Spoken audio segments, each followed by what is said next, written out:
Anessa POV. Umaapaw ang paghihinagpis ko matapos malaman na kinidnap din si Jairon. Dinala ko ni Nicola sa mansyon. Sinubukan niyang pakalmahin pero hindi ako huminto sa pag-iyak. Kapag kuwan ay dumating si Mama. Lalo kong umiyak nang makita ko siya. Ma, pinaparusahan ba ako ng Diyos? Hindi lang si Raven ang nawawala, pati na rin si Jairon. Nawalan ako ng dalawa, Ma. Ano nang gagawin ko ngayon? Durog na durog ang puso kong hiyaw. Kasalukuyan kaming nakaupo sa sofa dito sa sala. Niyapos niya ako, lumuluha habang hinahagod ang likod ko. Huwag kang mawala ng pag-asa, mababalik din natin sila. Para kung mababaliw, takot ako na baka may mangyaring masama sa kanila. Daing ko. Mumuntong hininga si Nicola. Anessa, nahanap na namin ang lokasyon ni Milena. Lulusubin namin siya ngayong gabi. Imporma ni Nicola. Marahil napagod nang itago sa akin ang totoo. Umalis sila kanina ni Jairon na hindi nagpapaalam. Tumahan ako, dinig ko ang malakas na kabog ng aking puso nang tumingin sa kanya. Sasama ako, Nicola. No, you can't. It's dangerous for you. Lalo ngayon na buntis ka. Hindi ito magugustuhan ni Jairon. Tanggi niya. Nandoon ang mag-ama ko. Hindi ko kayang hindi sila makitang ligtas. Giit ko sabay tayo. Pinunasan ko ang mga luha at ipinakitang matapang ako. Hindi pwede. Malalagay sa alanganin ang buhay mo. Kami ng team ko at ng SWAT ang susugod doon. Sisiguraduhin namin na makakabalik silang ligtas. He assured. Hindi ako naniniwala. Pinairal kong katigasan ng ulo ko. Ipinakita ko na pumayag ako pero sasama ko ng pasekreto mamaya.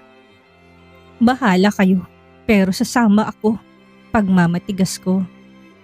Inirapan ako ni Mama. Makinig ka naman anak, para rin ito sa'yo. Alalahanin mong nasa sinapupunan mo. Tila nauubusan ng pasensya niyang sumbat. Inaalala ko rin ang anak ko sa tiyan ko pero mas inaalala kong mag-ama ko. Nanahimik kami ng ilang minuto pero agad din na binasag ni Nicola. Mauna na ako, Kas. Pinigilan ko si Nicola. Tell me, saan ni Milena dinalang mag-ama ko? Sa halip na sagutin ako ay may inabot siyang papel. Agaran ko na binasa yon. Ha? Nasa bahay lang nila? Sige, mauna na ho ako. Tatapusin lang namin ang kaguluhang ito. Paalam ni Nicola na nakatitig kay Mama. Walang imik akong tumango at hinayaan siya na umalis. Malambot ako na tinignan sa mga mata ni Mama. Tumiing bagang ako nang nilamukos ang maliit na pirasong papel. Sumibol sa isipan ko na pupuntahan si Milena. Gusto ko siyang kumprontahin para tapusin ang kahibangan niya. Hindi ito ang oras upang matakot. Pinalipas ko muna ang oras hanggang sa makatulog si Mama. Nagsuot ako ng hoodie jacket, pinaresa ng maluwag na pantalon at rubber shoes. Saka tuloy-tuloy na tumungo sa garage. Sinakyan ko ang pulang Toyota Hilux na kabibigay lang ni Jairon. Tinali ko na muna ang buhok bago binuhay ang makina. Hindi ko sukat akalain na nasa bahay lang ni Milena dinalang anak ko. Nanigasang pangako sa galit. Malakas ang tibok ng puso ko habang nagmamaneho.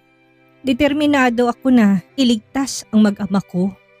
Pinarada ko sa malayo ang sasakyan para hindi nila mahalata na dumating ako. Nagkataon na bukas ang gate kaya malaya akong nakapasok. Sinikap ko na hindi lilikha ng ingay. Nakapagtataka kasi wala pa ang team ni Nicola. Nagduda ako na hindi sila pupunta. Hayon at dumaan ako sa likod ng bahay. Nagtago na muna sa mga halaman para hindi mapansin agad. Mabuti at hindi masyadong maliwanag ang ilaw ng garden. Pati na sa kusina'y nakapatay ang ilaw. Muntik akong lumukso nang tumunog ang yabag ko nang may naapakang plastik. Tinutok ko ang bibig. Luminga-linga upang siguraduhin na walang tao. Nagtagumpay ako na makapasok. Nabangga ako sa kitchen. Muntik na akong tumili. Mabutit na kontrol ko kaagad ang sarili. Nagpatuloy ako, lumabas sa kusina. Binigtas ang mahabang pasilyo hanggang sa makakita ng liwanag na lumalabas mula sa silid. 1, 2, 3. Pagbilang ko sa bawat yapak ko, malapit na ako. Nasa kamay ko ng pinto.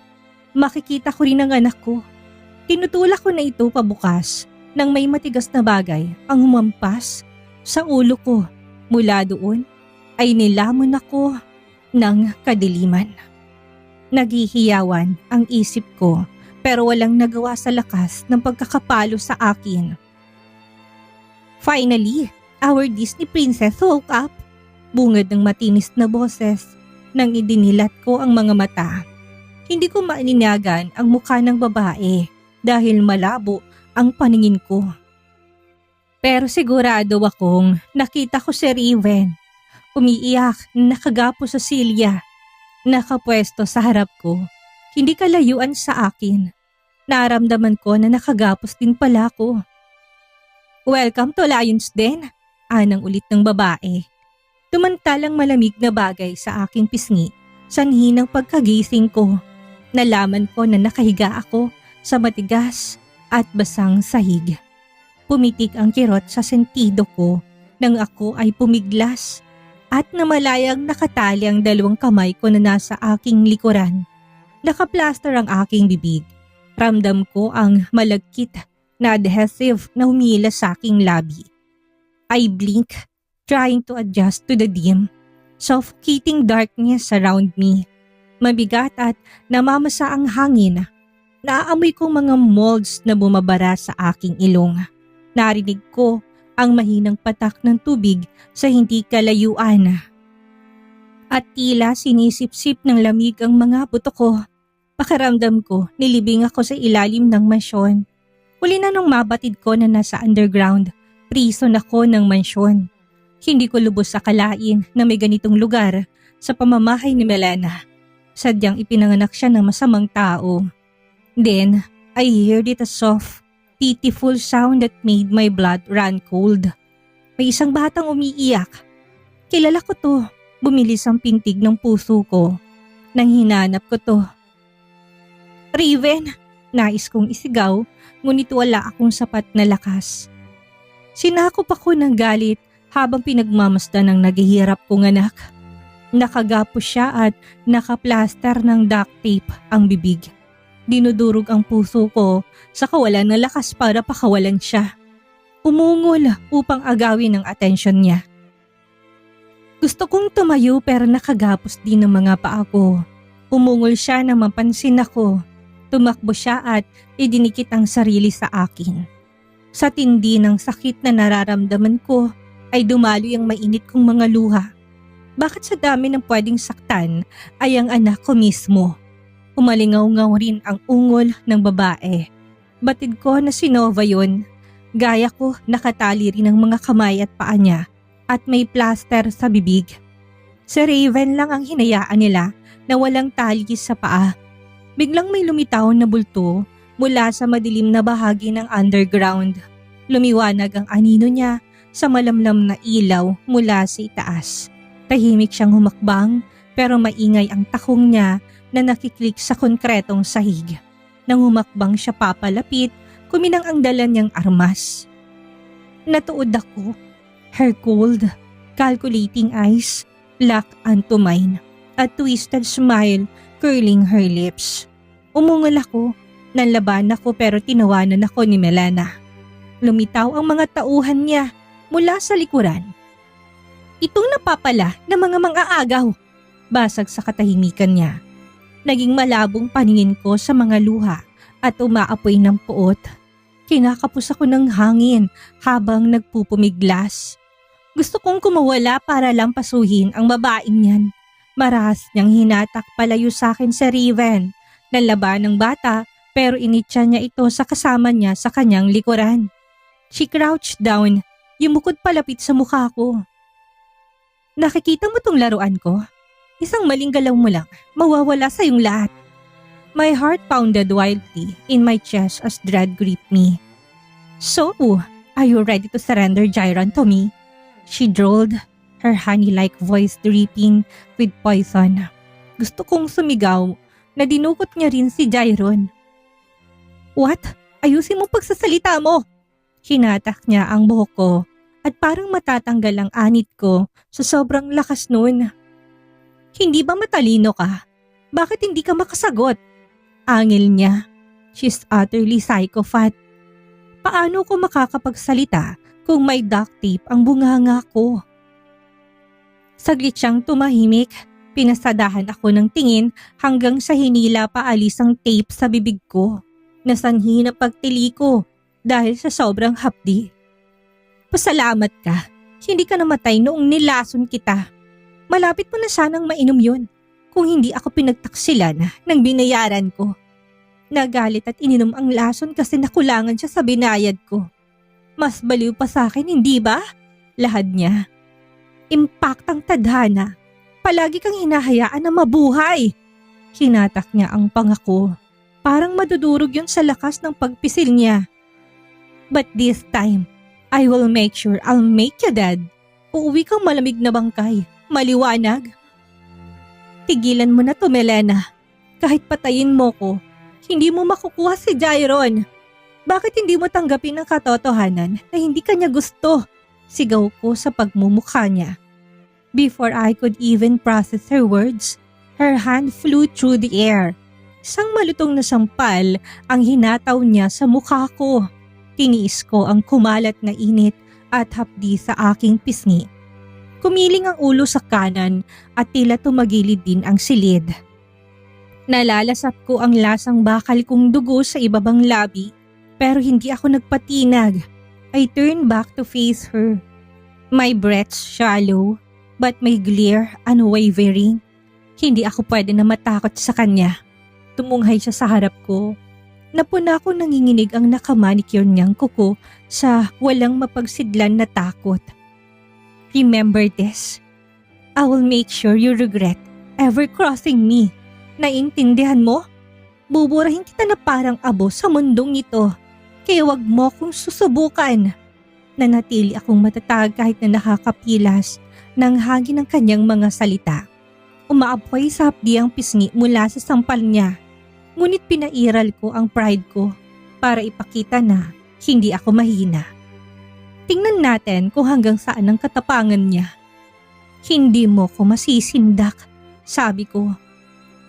Kung iniisip mo na maibabalik mo si Jairon sa banta at karahasan mo, pues nagkakamali ka dahil mas nagmukha kang kaawa-awa ngayon. Her face contorted in fury. But I didn't flinch. Tumingala ako upang bigyan siya ng matalim na tingin. Ang lakas na loob mong malandi ka para pagsalitaan ako ng ganyan. Umanda ka ngayon dahil hindi ko na ito palalampasin. Tila gumuhong mundo ko nang bigla niyang hinatak sa buhok si Raven. Sumisigaw ang anak ko sa sakit habang kinakaladkad niya pala yung anak ko. Let go, my son! Wala kang karapatan na saktan ng anak ko! I screamed, my voice trembling with terror. Hindi siya lumingon. Hawak niya ngayon sa braso ng anak ko at hilong-hilo ako sa pumapagting niyang iyak sa aking tenga. Siya mismong magbabayad ng kalandian mo. Raven! No! Bitawan mo siya! Desperadang sigaw ko. Melena, parang awa mo na. Huwag mong saktan ng anak ko. Hindi niya natiis. Nilingon niya ako at ginawaran ng malupit na ngisi. Ngayon, nararamdaman mo na ba kung paanong mawalan? Gaya ng pang-agaw mo sa akin kay Jairon. Ilang beses ko bang nasasabihin sa'yo na hindi ko siya inagaw? Tumahimik ka kung ayaw mong ubusin kung lahi mo. Lumakas ang iyak ni Raven na umugong sa buong silid. Mommy, help me! Don't you dare to touch my son. Nawawalan ako ng boses. Hindi ko kayang iligtas ang anak ko. Kinaladkad niya paakyat ng hagdan ng anak ko. Sinundan sila ng mga armadong alalay nito. Binuhos kong mga luha hanggang sa mawala ang humihikbing boses ni Raven. Pagbabayaran niyang lahat ng ginawa sa akin. May katapusan din ang kabaliwan niya. Ipinikit ko ang mga mata. Nagdarasal na sana ay may magliligtas sa amin. Anessa, bulong ni Nova. Muli ako nagkaroon ng pag-asa nang marinig ang boses niya. Inangat kong ulo mula sa pagkakahiga sa sahig. Nakayukod siya sa tabi ko at sinimulan akong kalagan. Actually, kanina pa ako hindi nakatali. Akalain mo mga bobo, ang bantay ng bruha. Hindi nila ako tinalian ng mahigpit. Aniya, tinulungan niya akong tumayo. Namanhid ang katawan ko kahit bahagya akong nahirapang gumalaw kaagad. Salamat Nova, pagakang boses ko ng bulong. Sa ngayon, kailangan natin iligtas sa Raven. Buong pag-iingat niya na saad. Luminga-linga kami, pati si Jairon, pusal ko. Hindi ako sigurado kung nandito rin si Jairon. Malamang nasa isa sa mga kwarto ng mansyon. Conclusion niya. Tumango ako. Darating din sila Nicola para iligtas tayo. Sana darating sila. Natatakot ako sa inyo ni Raven. Huwag kang mag-alala, magtiwala lang tayo. Namangha ako kasi bakit hindi ka kaagad pumunta si Nicola. May nangyari bang masama sa kanya? Mabuti na lamang at mga hangal ang bodyguards. Iniwan tayo dito. Mahina siyang humagikik. Bilisan na natin, sabi ko. Inalalayan niya ako na umakyat sa hagdan. Tahimik ang pasilyo, patungo sa sala ng mansyon. Kinukontrol lahat ni Melena. Walang ni isang kasambahay o miyembro ng pamilya niyang nandito. Bumuntong hininga ako. Jairon, POV. Pinungad kami na nakikislapang kulay pula at asul na liwanag na nagmumula sa ilaw ng sasakyan ng mga pulis. Natapos din ang kaguluhan. Ang isang problema ko sa tunay kong ama, pero may naiwan pa na mas matindi. My chest heaving as I stood amidst the aftermath and the metallic taste of fear is still lingering on my tongue. Sinundan ko ng tingin ng mga pulis habang inaalalay nila si Joffrey, ang sugatan kong ama, papunta sa arm ambulance. Namamasa ng dugo ang balikat niya. Maputla ang itsura, masalimuot ang itsura dahil sa kirot ng sugat, pero nanatiling maangas.